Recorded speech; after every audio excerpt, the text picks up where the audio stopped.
detailing the ongoing conflict in Ukraine. Very related. And our mission here is, well, it's to move beyond just the headlines.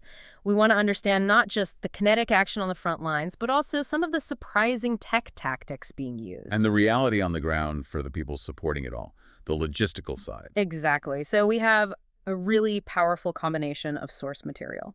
First up, there's a detailed video analysis breaking down a recent and failed mechanized assault in Zaporizhzhia. And then second, we have something really different, a stark, real-time message from a volunteer engineer group. Right. So you get this perfect picture of the battlefront and then the support happening in the rear. But the thing that immediately grabbed me, what really jumped out, was the level of sophistication we're seeing. This is where it gets really interesting. Oh, yeah. We're looking at evidence of Ukrainian drones doing some pretty advanced counterintelligence. I'm talking about one drone being used to destroy another already grounded drone. It's the ultimate expression of the modern battlefield, isn't it? This need for high-tech denial at a really tactical level. Which, in turn, depends completely on what's happening at the logistical level. And this deep dive, for you, is going to connect those two worlds. Absolutely. So let's start right on the battlefield with our first source. The main event is, well, it's blunt and it's visually confirmed.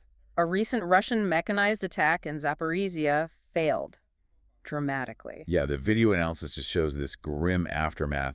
You see an entire column of armored vehicles just burning, disabled, and abandoned on the road.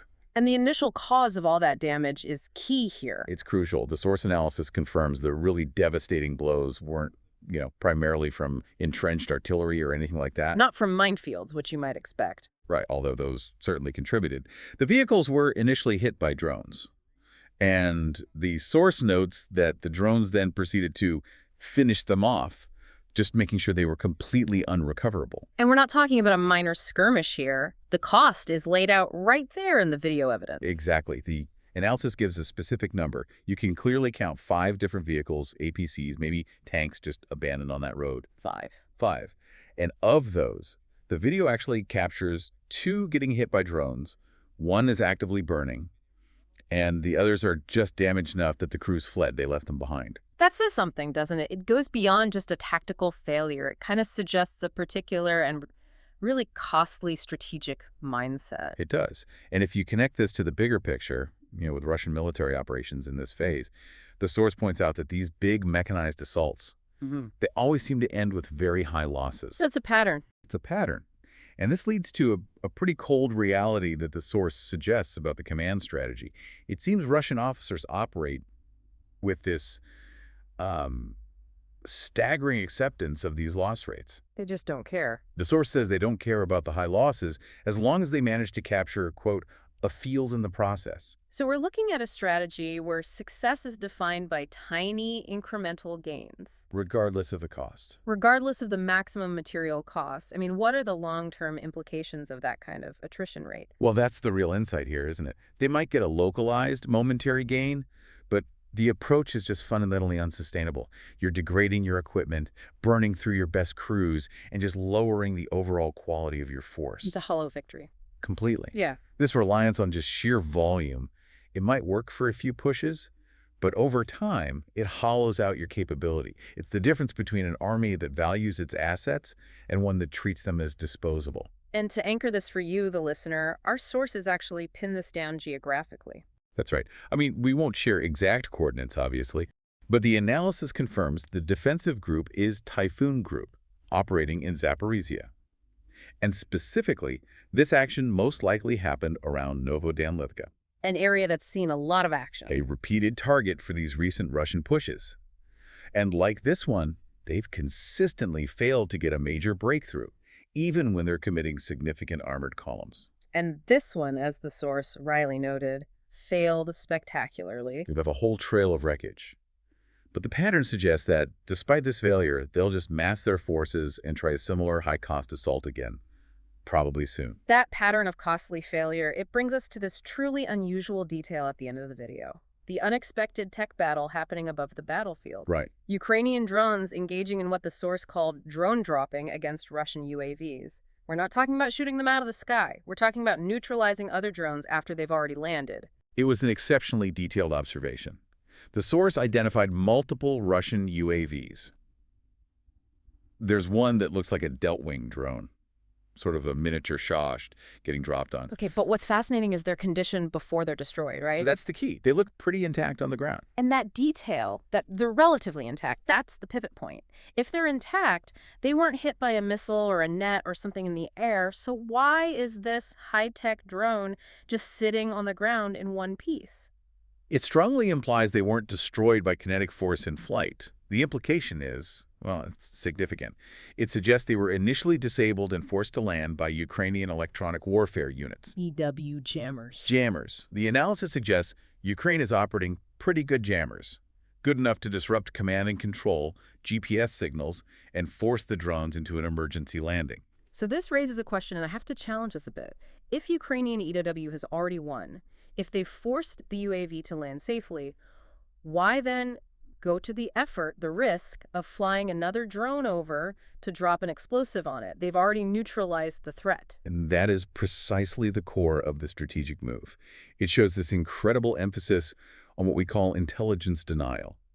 Ukraine is deliberately destroying these grounded assets to prevent Russia from recovering them. So it's not about the hardware. It's not about the hardware. It's a crucial counterintelligence measure, and it's all aimed at winning the EW race. Okay, explain that connection for everyone. How does destroying a downed drone stop counterintelligence? Well, think about it from the Russian perspective. Their drone fails. They want to know why. If they can get that wreckage back, their engineers can analyze the flight logs, the systems, and figure out the exact frequencies that were being jammed when it lost connection. Ah, so they can learn from it. Exactly. If they identify the jamming frequency, they can program their next drones to use a different one, or harden their systems against that specific interference. By blowing up the wreckage, Ukraine is eliminating that crucial evidence. They're blinding the enemy. They're denying them valuable intelligence on their EW capabilities.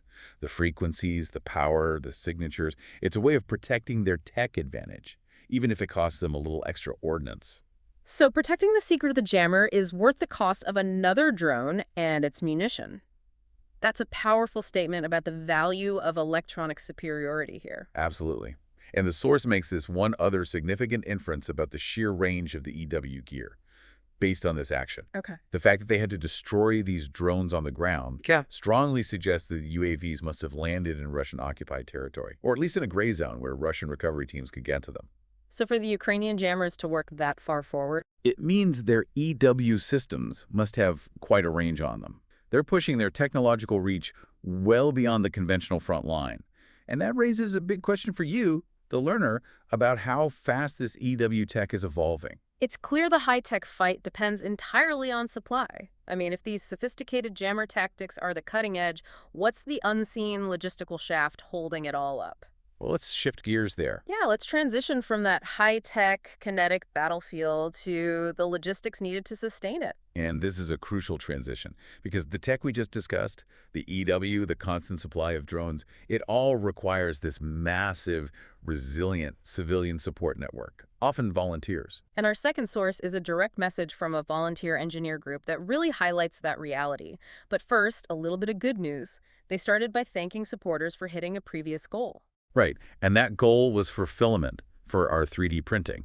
And that one detail, it just underscores how essential these rear operations are. That filament is the lifeblood for printing drone parts, munition stabilizers, all the custom gear the military uses every single day in places like Novo Dan Lithka. So they succeeded, which is great, but success doesn't stop the attacks on infrastructure.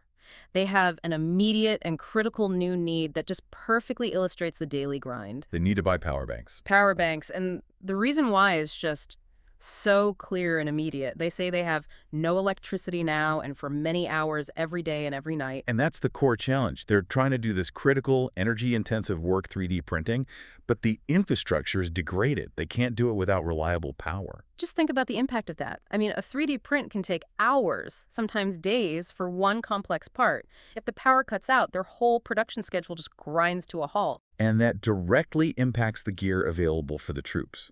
The sophistication of their output, the very parts needed for those UAVs to do the counterintelligence strikes, is entirely dependent on this one basic resource, consistent electricity. They were also very upfront about the cost. Very transparent. The total price for enough of these heavy-duty power banks to keep their printers running through the blackouts is $3,600. It's such a specific, tangible challenge. But it links directly back to the technological edge of the forces in the field. No power, no innovative parts. It's that simple. And yet what really struck me, and what brings the human side of this into such sharp focus, was how they described their own living conditions. Yeah. The engineers mentioned their own harsh reality, no heating system now, and often no hot water at home. And they just framed it as not the big problem. That detail, that they are minimizing their own intense discomfort. That's the profound human context we miss when we just talk about battle lines.